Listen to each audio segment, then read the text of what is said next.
আমার প্রিয় ছাত্রছাত্রীরা, আজকে তোমাদের এই ভিডিওটিতে ক্লাস 8-এর রায়ান মার্টিনের যে প্রশ্নবিচিত্রা বইটি আছে তার যে ইংরেজি আনসেন, তোমরা পেজ নাম্বার 97 খুললে দেখতে পাবে নাম্বার 3-তে একটি আনসেন আছে, read the following passage and answer the question given below. এটি সলিউশনটি তোমাদের তুলে ধরার চেষ্টা করছি। আশা করি ভিডিওটি থেকে তোমরা উপকৃতই হবে। উপকৃত হলে লাইক, শেয়ার, কমেন্ট, সাবস্ক্রাইব করতে কিন্তু প্লিজ ভুলো না। এখানে লেখা আছে, Hyderabad is the capital of Andhra Pradesh. Andhra Pradesh হলো একটি রাজ্য, তার রাজধানী হলো Hyderabad. Most people here are farmers. এখানকার বেশিরভাগ মানুষের জীবিকাই হলো কৃষিবৃত্তি, অর্থাৎ ওনারা হলেন কৃষক। They grow rice, jowar, tobacco, sugar cane and ground nut. তারা হচ্ছে বাদাম, টোবাকো, জোয়ার, চাল এবং আখ সেগুলো উৎপন্ন করেন। People mostly speak Telugu. Urdu is also spoken in Hyderabad. হায়দ্রাবাদে উর্দু বলা হলেও আসল ভাষা হচ্ছে তাদের তেলেগু, তারা তেলেগু ভাষায় কথা বলেন। Kuchipudi is the most popular dance form of Andhra Pradesh. Andhra Pradesh রাজ্যের বিখ্যাত নাচ হলো Kuchipudi. Andhra Pradesh is famous for বৃদ্ধি ওয়ার্ক। বৃদ্ধি ওয়ার্ক হলো এক ধরনের ধাতব হস্তশিল্পের উপর কাজ, যে কাজটি করা হয় অন ব্রাশ অ্যান্ড কপার, পিতল এবং তামার উপর। The Charminar and Salarjung museum are popular tourist attraction. মানুষ সেই দুটো মিউজিয়াম দেখার জন্য, অর্থাৎ চারমিনার এবং সালারগঞ্জ মিউজিয়ামটি দেখার জন্য সেখানে ট্যুরিস্টরা যায়। The Venkateswara temple at Tirupati is a pilgrimage center. Lakhs of people visit it every year. Venkateswara যে মন্দিরটি আছে সেটি তিরুপতিতে অবস্থিত। এটি হলো একটি ধার্মিক এবং ধর্মসংস্থান জাতীয় কেন্দ্র। সেইখানে লক্ষ লক্ষ মানুষ সেটিকে দর্শন করতে যান। নাম্বার এ হচ্ছে, complete the following sentences with information from the above passage. আমরা এখানে কি দেখতে পাচ্ছি যে নাম্বার 1-এ আছে most people in Andhra Pradesh are, তোমরা লিখে দেবে ফার্মার্স। নাম্বার 2 হচ্ছে the Venkateswara temple is visited by lakhs of people, এটা তোমরা লিখে দেবে। আর নাম্বার বিতে হচ্ছে name 5 crops grown in Andhra Pradesh. তোমরা 5টা নাম তো দেখতেই পাচ্ছ, rice, jowar, tobacco, sugar cane and ground nut. আর নাম্বার সিতে আছে fill the following chart with information from the given passage. Name of the state mentioned, অবশ্যই অন্ধ্রপ্রদেশ তোমরা লিখবে। ক্যাপিটাল অফ অন্ধ্রপ্রদেশ তোমরা হায়দ্রাবাদ লিখবে। ল্যাঙ্গুয়েজ স্পোকেন তোমরা তেলেগু লিখবে, কমা দিয়ে উর্দু লিখবে। পপুলার ডান্স ফর্ম তোমরা কুচিপুড়ি, স্পেলিংটা দেখে দেখে বসিয়ে দেবে। Name of the pilgrimage centre, এটা তোমরা লিখবে যে ভেঙ্কটেশ্বরা টেম্পল। আচ্ছা, এখানে দেখো কোশ্চেন দিয়েছে, answer the following question. What is Andhra Pradesh famous for? তোমরা লিখবে যে অন্ধ্রপ্রদেশ ফেমাস ফর বৃদ্ধি work on brass and copper.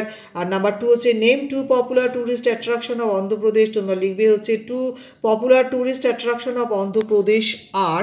এবার লিখবে the Charminar and the Salarjung museum. এখানে দেখো গ্রামার ভোকাবুলারি আছে। এখানে change the voice the following sentence আমি মুখে বলে দিচ্ছি, পরে তোমাদের খাতাটা তোমাদের দেখিয়ে দেবো, তোমরা সেগুলোতে নোট ডাউন করে নিও। এখানে লেখা আছে change the voice of following সেন্টেন্সের। নাম্বার 1 আছে ইউ মাস্ট ডু ইট, তোমরা লিখবে it must be done by you. Number 2 what do you want, তোমরা লিখবে what is wanted by you. আচ্ছা, লিখবে নাম্বার 3 হচ্ছে the stone feels roughness is felt by the stone.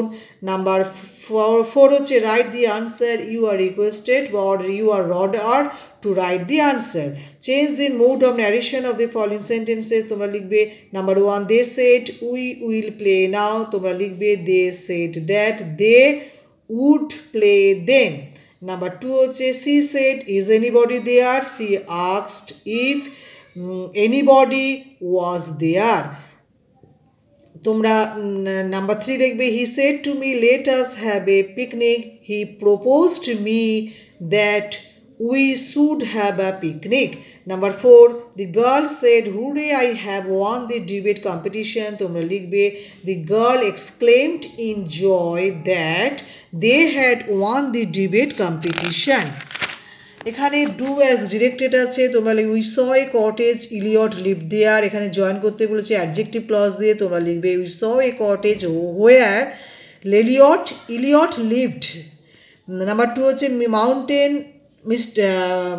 Mount Everest is the highest mountain peak in the world. এখানে তোমরা comparative degree লিখতে পারো, লিখবে যে এখানে তোমরা আমি আনসার লিখে রেখেছি যেটি সেটা তোমাদের পড়ে শোনাচ্ছি, তোমরা এখানে লিখতে পারবে।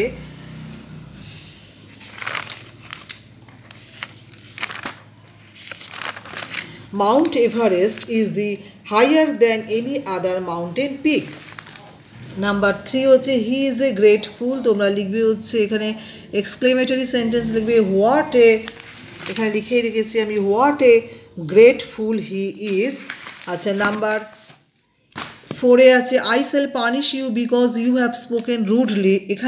এখানে তোমাদের বলেছে যে এটিকে বলেছে যে একটা সাবঅর্ডিনেট ক্লজ বের করতে, আন্ডারলাইন দি অ্যাডভার্বিয়াল ক্লজ, তোমরা বিকজ থেকে লিখে because you have spoken rudely, এটাই হলো বিকজ থেকে রুডলি পর্যন্ত লিখলে এটা হচ্ছে অ্যাডভার্বিয়াল ক্লজ।